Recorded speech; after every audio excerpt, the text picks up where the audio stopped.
नाज़रीन, सोमवार को 370 का फैसला आने वाला है और इसके लिए सभी इंतजार में बैठे हुए हैं। सब सियासतदान इस इंतजार में बैठे हैं, उम्मीदें लगाए बैठे हैं कि क्या फैसला आएगा। और उम्मीदें जो है लगा के अब हम आपको ये भी बताएंगे साथ साथ कि यहाँ पर इस वक्त रविंदर रैना, बीजेपी के सदर रविंदर रैना पहुंचे हैं, इसी सिलसिले में पहुंचे हैं, इसी पे बातचीत करने के लिए पहुंचे हैं, इसी हवाले से पहुंचे हैं। जी, आपका बहुत बहुत खैर मकदम है न्यूज़ इनसाइडर में। बताइएगा कि आपका क्या रद्द अमल है, आप इसी सिलसिले में यहाँ आए और लोगों की नजरें टिकी हुई हैं, लोगों की उम्मीदें हैं और साथ साथ लोगों के जज्बात हैं, एहसासात हैं, क्या कहेंगे आप? देखिए, यहाँ तक मामला 370 का है जी। ये मामला ज़ेरे अदालत रहा है और वो भी ऑनरेबल सुप्रीम कोर्ट के अंदर, और honourable supreme court of India में headed by chief justice of India इस सारे मामले की सुनवाई हुई है।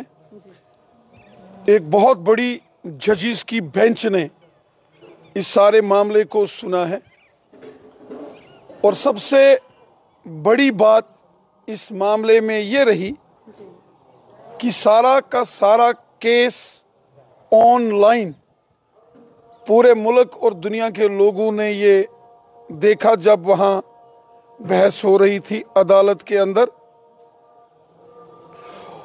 और आर्गूमेंट्स और काउंटर आर्गूमेंट्स जब हो रहे थे तो सबने honourable supreme court of India में 370 की कार्रवाई को घर बैठे टेलीविजन्स पर, मोबाइल्स पर देखा है।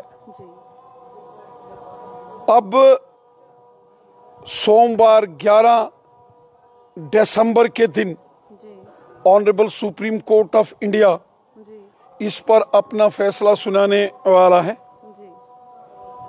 और हम सबको अपने मुल्क की अदालत, और वो भी सबसे बड़ी अदालत ऑनरेबल सुप्रीम कोर्ट पर पूरा यकीन है।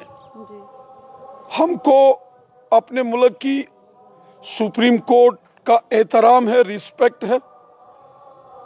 जो भी फैसला honourable supreme court of India करेगा, हम सबको उस फैसले की रिस्पेक्ट करनी है। हम सबको उस फैसले का एहतराम करना है। हम सब जानते हैं कि हमारे मुल्क के ऑनरेबल सुप्रीम कोर्ट के जो ऑनरेबल चीफ जस्टिस चंद्रचूड़ साहब हैं, वो बहुत ही दानिश्वर और बड़े शख्सियत के मालिक हैं।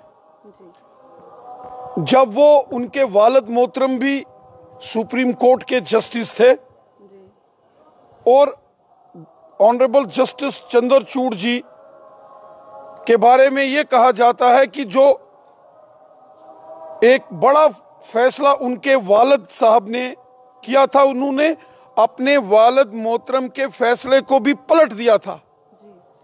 जब वो सुप्रीम कोर्ट के जस्टिस बने तो आप देख सकते हैं कि उनकी इंटीग्रिटी वो बहुत बड़ी इंटीग्रिटी है honourable chief justice of India justice Chandrachud ji की। और जो भी फैसला ऑनरेबल सुप्रीम कोर्ट 370 के मुतालिक सुनाएगी, हम सबको उस फैसले का एहतराम, उसकी रिस्पेक्ट करनी है। पूरे मुल्क को, पूरे जम्मू कश्मीर के अंदर मुझे पूरा यकीन है कि पूरा मुल्क एक आवाज में जो फैसला सुप्रीम कोर्ट करेगा, जो भी होगा, उस फैसले को मानेगा और उसकी रिस्पेक्ट करेगा। जी, ये बताइएगा कि नेशनल कॉन्फ्रेंस ने आज ये इल्ज़ाम लगाया है, ये इल्ज़ाम आयद किया है कि कई सारे लीडर्स को जो है वो बंद किया जा रहा है या यहाँ पे और बाकी चीज़ें जो है वो की जा रही हैं, फिर से शायद फैसला जो है वो लोगों के हित में नहीं होगा। देखिए, हम ये नहीं कह सकते हैं कि ऑनरेबल सुप्रीम कोर्ट का क्या फैसला होगा। अगर आज ही हम ये कहेंगे कि फैसला क्या होगा या क्या नहीं होगा तो वो तौहीन अदालत माना जाता है। अदालत में जब कोई मामला ज़ेरे गौर हो, उसकी सुनवाई हो रही हो, उस पर कोई सियासत, कोई टीका टिप्पणी, कोई बयानबाजी उस पर नहीं होनी चाहिए, नहीं होती है। हम सब जानते हैं कि हमारे मुल्क की जो अदालत है, हमारे मुल्क की जो अदालत है, वो हमारे मुल्क की जुडिशरी पूरी दुनिया के अंदर मानी जाती है कि ये सबसे ताकतवर जुडिशरी है। हमारे मुल्क की वो अदालतें हैं जिन्होंने श्रीमती इंदिरा गांधी, जो एक वक्त मुल्क की प्राइम मिनिस्टर थी, उनको जेल में भेज दिया था। नरसिम्हा राव साहब जब हमारे मुल्क के प्राइम मिनिस्टर थे तो प्राइम मिनिस्टर रहते हुए उनको सुप्रीम कोर्ट की कचहरी में खड़ा होना पड़ा था चीफ जस्टिस साहब के सामने। हमारे मुल्क की अदालतें सबसे ताकतवर हैं, ईमानदारी से काम होता है, और वो भी जब मामला ऑनरेबल सुप्रीम कोर्ट का हो तो मुझे नहीं लगता कि किसी को भी इस पर कोई सियासी तनकीद करनी चाहिए। इस पर कोई भी सियासत नहीं होनी चाहिए। सियासत के बहुत और प्लेटफॉर्म होते हैं, लेकिन अदालतों में सियासत नहीं। अदालतों में जो मामला होता है वो मेरिट के बेस पर डिस्कस होता है, हकीकत पर मुबनी फैसले होते हैं, सच्चाई के ऊपर बेस्ड, फैक्ट्स के ऊपर बेस्ड जो है फैसले होते हैं। वहाँ इमोशंस के ऊपर फैसले अदालतें नहीं लेती हैं। हकीकत, सच्चाई क्या है, फैक्ट्स क्या है, उसको देखते हुए, मद्देनजर रखते हुए अदालतें फैसला लेती हैं। इसलिए जब 11 दिसंबर सोमवार को ऑनरेबल सुप्रीम कोर्ट के अंदर आर्टिकल 370 का जब मामला सुनवाई, उसका वर्डिक्ट, उसकी जजमेंट, उसका फाइनल फैसला आएगा, मुझे नहीं लगता कि उस फैसले के बाद किसी को भी उस पर कोई तनकीद करनी चाहिए। वो फैसला किसी की सोच के मुताबिक हो या बरक्स हो, हमें क्या पता, हमें नहीं मालूम है। तो इसीलिए जो भी फैसला होगा, जो फैसला होगा, हमें उस फैसले का एहतराम करना है, उस फैसले को मानना है। हम ड्यूटी बाउंड हैं एक मुल्क के शहरी होने के नाते से अपने सुप्रीम कोर्ट के फैसले का एहतराम करना, उसकी रिस्पेक्ट करना हम सब की जिम्मेवारी होती है। एक लॉ अबाइडिंग सिटीजन्स होने के नाते से हमें अपने मुल्क की अदालतों पर पूरा यकीन है, और हिंदुस्तान की अदालतों की पहचान तो पूरी दुनिया में है कि हिंदुस्तान की अदालतों में हमेशा इंसाफ और सच की जीत होती है। हिंदुस्तान की अदालतों में सियासत नहीं चलती है, या हिंदुस्तान की जो अदालतें हैं, हमारे जजेस को कोई इन्फ्लुएंस नहीं कर सकता है, कोई भी नहीं, ये गारंटी है। सरकारें भी जजेस को इन्फ्लुएंस नहीं कर सकती हैं, ये हकीकत है। जी, ये बताइएगा रैना साहब कि क्या आप मानते हैं कि जम्मू कश्मीर में हालात जो हैं वो साजगार हैं, पुरअमन हैं, अब हालात जो है मामूल पर आ गए हैं? देखिए, हमारी कोशिश है, हमारी सरकार ने कोशिश की है कि हालात पुरअमन हो, लोग खुशहाली से रहें, अमनो अमान हो, और काफी हद तक ये मैं कह सकता हूं कि आज हालात में काफी सुधार है। एक जमाना होता था जब हड़तालों के कैलेंडर के ऊपर कैलेंडर निकलते थे। एक जमाना होता था जब साल के 12 महीनों में से 8-8 महीने लाल चौक बंद होता था। जब अनंतनाग, कुलगाम, शोपियान, पुलवामा, बांडीपुरा, श्रीनगर, गांदरबल, कुपवाड़ा, बारामूला, बड़गाम सब बंद रहता था। एक जमाना था जब स्कूल, कॉलेज, यूनिवर्सिटीज साल के 6-6, 8-8 महीने बंद रहते थे। एक जमाना था जब सड़कों पर गाड़ियां शाम 4 बजे के बाद बंद हो जाती थी। एक जमाना था जब पत्थरबाजी की घटनाएं होती थी, हर तरफ डर का, खौफ का मंजर रहता था। लेकिन आज आप मानते हैं कि आज नहीं, आज ऐसा नहीं, आज बहुत सुधार है, आज चीजें ठीक हुई हैं। तो फिर रैना जी, एक दौर होता था, मैं आपको हकीकत बताऊं, जब यहाँ श्रीनगर के लाल चौक जामिया मस्जिद में जुमे की नमाज पढ़ने कोई शख्स भी जाता था, उसके डर में, दिल में डर रहता था कि बाहर आएंगे तो पत्थरबाजी होगी, क्या होगा। आज वो चीज़ें ख़त्म हुई हैं। कोई मस्जिद के अंदर जुमे की नमाज पढ़े, 1 बार पढ़े, 5 बार पढ़े, कोई मंदिर जाए, गुरुद्वारा जाए, कश्मीर आए। आज 2 करोड़ से ज़्यादा टूरिस्ट लोग कश्मीर में आए हैं।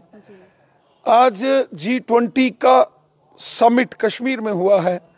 जम्मू के अंदर क्रिकेट के जो इंटरनेशनल खिलाड़ी हैं उन्होंने वहाँ क्रिकेट के मैचेस खेले हैं, नाइट टूर्नामेंट्स हुए हैं।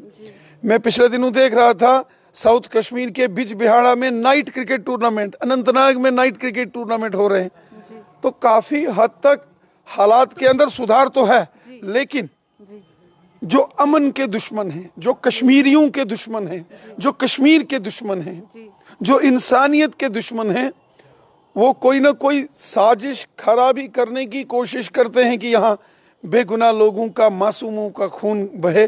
लोग को कुछ हैं जो साजिश कर रहे हैं। जी, अगर रैना साहब आप ये मानते हैं कि कश्मीर में हालात मामूल पर हैं, पहले से बहुत ज़्यादा बेहतर हालात हैं, तो फिर जो पार्लियामेंट के फ्लोर पर हमारे साथ वादा हुआ था कि स्टेटहुड को रिवोक मतलब किया जाएगा, हमें स्टेटहुड वापस दिया जाएगा, अमित शाह साहब ने एक वादा किया था फ्लोर पर, तो उस वादे को अभी तक पूरा क्यों नहीं किया जा रहा? देखिए, यहाँ तक मामला है स्टेटहुड का, तो यकीनन हमारे होम मिनिस्टर साहब ने पार्लियामेंट में कहा है जी। और हम सब जानते हैं कि होम मिनिस्टर साहब अपने वादे के पक्के इंसान हैं। ज़रूर स्टेटहुड हमें मिलेगी और असेंबली के इलेक्शंस भी होंगे, चुनी हुई सरकार होगी। मैं तो उम्मीद करता हूं कि हमारी सरकार होगी जो हमने गरीबों के काम किए हैं, और खासकर जम्मू के साथ साथ वादी कश्मीर के अंदर भी अमनो अमान खुशहाली आई है। यकीनन लोग इसको याद करेंगे। आज गांव हो, शहर हो, गरीबों को मकान बना के मोदी सरकार दे रही है, जिसके सर के ऊपर छत नहीं है। एक एक पंचायत में 200-200 मकान बन रहे हैं, शहरों में बन रहे हैं। गोल्डन कार्ड, जिससे गरीब हो, अमीर हो, गांव का हो, शहर का हो, 5-5 लाख एक साल का गोल्डन कार्ड से इलाज के लिए मोदी हुकूमत दे रही है। किसानों के खाते में साल का 6-6 हजार गरीबों को पेंशन, और जम्मू कश्मीर में 60-70 लाख लोगों को जो गुर्बत में हैं, बीपीएल में हैं, उनको फ्री राशन। गुज्जर हो, बकरवाल हो, गुज्जर बकरवालों पर भी मुझे आपसे सवाल, उन सबका भला मोदी सरकार कर रही है। जी, उन पे सवाल जरूरी है, क्योंकि परसों आपने एक प्रेस कॉन्फ्रेंस की, आपने एसटी वालों का कहा, आपने कहा कि नहीं, आपकी उम्मीदें जो हैं, आपके जज्बात जो हैं, उनको मजरूर नहीं किया जाएगा। लेकिन आज तो देखा जा रहा है जम्मू में भी, कश्मीर में भी प्रोटेस्ट हो रहे हैं, और आपकी जो उस प्रेस कॉन्फ्रेंस का कोई वैसा इम्पैक्ट देखने को नहीं मिला। देखिए, यहाँ तक बात है हमारे गुजर बकरवाल कबीले के भाई बहनों की। हम सब जानते हैं कि पिछले 50 साल में जो गुजर बकरवाल कबीले के लोगों को पूरे मुल्क ने हक दिए थे, वो जम्मू कश्मीर में उनको नहीं दिए थे। और जम्मू कश्मीर के अंदर नेशनल कॉन्फ्रेंस, कांग्रेस और पीडीपी की हुकूमतों ने हमेशा गुजर बकरवाल लोगों का इस्तेसाल किया, उनके साथ जुल्म और सितम किया। आज अगर गुजर बकरवाल कबीले के लोगों को हक मिल रहे हैं, जंगल की ज़मीनों के मालिकाना हक मिल रहे हैं, उनके बच्चों को नौकरियां मिल रही हैं, उनके बच्चों को स्कॉलरशिप्स मिल रही हैं, उनकी गाड़ियां गर्मियों में कश्मीर आती हैं तो गाड़ियों में बकरियां, भेड़, घोड़े और माल मवेशी उनका कश्मीर से वापस जम्मू जाता है तो ट्रक्स में जाता है। ट्राइबल का फंड, डेवलपमेंट का फंड मोदी सरकार उनको दे रही है। तो गुजर बकरवालों के साथ इंसाफ मोदी साहब ने किया है। अब मोदी साहब का नारा है सबका साथ, सबका विकास, सबका विश्वास। और मोदी साहब ने पहाड़ी कबीले के लोगों को भी कहा कि हम पहाड़ी कबीले के लोगों के साथ भी इंसाफ करेंगे। और वो पहाड़ी कबीला चाहे ऊड़ी का हो, वादी करना का, टंगढार, टिठवाल, मच्छल, केरन, क्योंकि पहाड़ी कबीला वहाँ लोलाब, कुपवाड़ा, बारामूला, या फिर अनंतनाग डिस्ट्रिक्ट का हो, कुलगाम हो, शोपियान हो, ये जो तमाम एरियाज हैं, और या फिर रजौरी हो, पुंछ हो, इनमें जो पहाड़ी कबीले के लोग हैं, उन्होंने भी 50 साल जद्दोजहद की। नूरुल्लाह कुरैशी साहब और करीमुल्लाह कुरैशी साहब वादी टंगढार से, करना से उठे थे, और पहाड़ी कबीले की जद्दोजहद आज से 50 साल पहले शुरू की गई थी। 50 साल की एक लंबी लड़ाई पहाड़ी कबीले की है। और मोदी साहब ने, अमित शाह साहब ने ऐलान किया है, जब 4 अक्टूबर 2022 को रजौरी में और 5 अक्टूबर 2022 को बारामूला में अमित शाह साहब की रैली में उन्होंने वाजे कर दिया था कि हम पहाड़ी कबीले को उनके हकूक देंगे, यकीनन देंगे, लेकिन गुजर बकरवाल कबीले के जो रिजर्वेशन है उस कोटे से कोई छेड़खानी नहीं होगी, उनका कोटा नहीं छीना जाएगा। इसको वाजे किया था मुल्क के होम मिनिस्टर अमित शाह साहब ने, और हमारे लेफ्टिनेंट गवर्नर मनोज सिन्हा साहब ने भी इस बात को वाजे कर दिया है कि पहाड़ी कबीले के लोगों को उनके हकूक दिए जाएंगे, जिसकी वो डिमांड पिछले 50 साल से कर रहे हैं, जिसके लिए उन्होंने जदोजहद की है।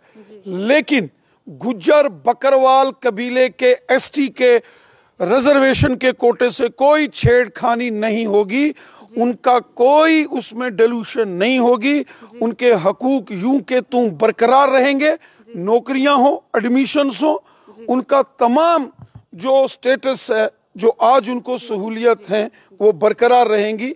मैं यकीन दहानी देता हूं अमित शाह साहब जो कहते हैं वो करते हैं। जी, बहुत बहुत शुक्रिया आपका, बहुत बहुत शुक्रिया आपका। नाज़रीन, ये थे हमारे साथ भारतीय जनता पार्टी के सदर रविंद्र रैना जी, जो ये फरमा रहे थे कि गुज्जर बकरवालों के हक के साथ नहीं छेड़ा जाएगा। अमित शाह जी अपने वादे के पक्के हैं और अपने वादे को पूरा जरूर करेंगे। साथ ही उन्होंने ये भी कहा 370 पर जो भी फैसला आएगा हमें उस फैसले को कबूल करना चाहिए, चाहे फैसला हक में हो या बरअक्स हो, लेकिन उस फैसले को कबूल कर लेना चाहिए। मुझे दीजिए इजाजत, आप देखते रहिए न्यूज़ इनसाइडर। अल्लाह ने के बाद।